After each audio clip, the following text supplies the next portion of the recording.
The spring sports season for 2020 athletes was stolen from them during the coronavirus pandemic. College athletes, they get an extra year of eligibility, but high schoolers will never get this year back.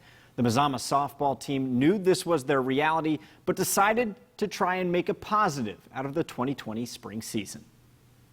We started this back when we first got word that we were going to be canceled. At the beginning, I was kind of looking for a way to keep a leg up on our competition, especially since Kennedy and Ella were just coming off basketball seasons and they only had a couple of practices in. I want to make sure our kids stayed, kind of game ready as we could. A few weeks later, the OSAA announced that all spring sports were canceled for the 2020 season. But the Mazama softball virtual training camp kept going.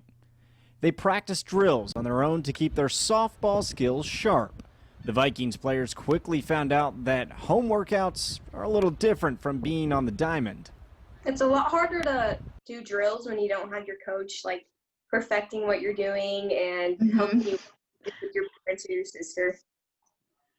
Yeah, I totally agree with that. It was really hard not to be able to do all those drills with without your coach. I mean, you have your parents and stuff, but it's definitely not the same without Coach Nickerson there.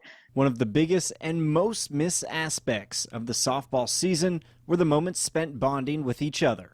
But every week, the team found a way to bring a little of that back. Spirit days. I love the spirit days. I missed doing those during the season, but that was most fun for me. The Vikings had one just about every week, with themes ranging from Hawaiian to superhero to stuffed animal. And yes, even Coach Nickerson was getting involved.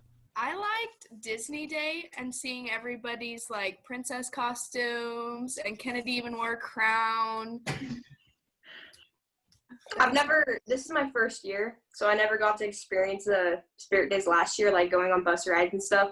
But this year I definitely enjoyed it, looking at what people would wear. I can totally see where they come from, at school, how fun it would be.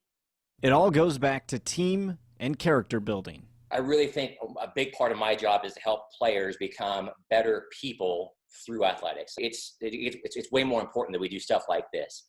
I've had people in the past ask me, how's your team going to be this year? Well, I won't know for 10 years until they get to their late 20s, early 30s if they've turned into good people or not.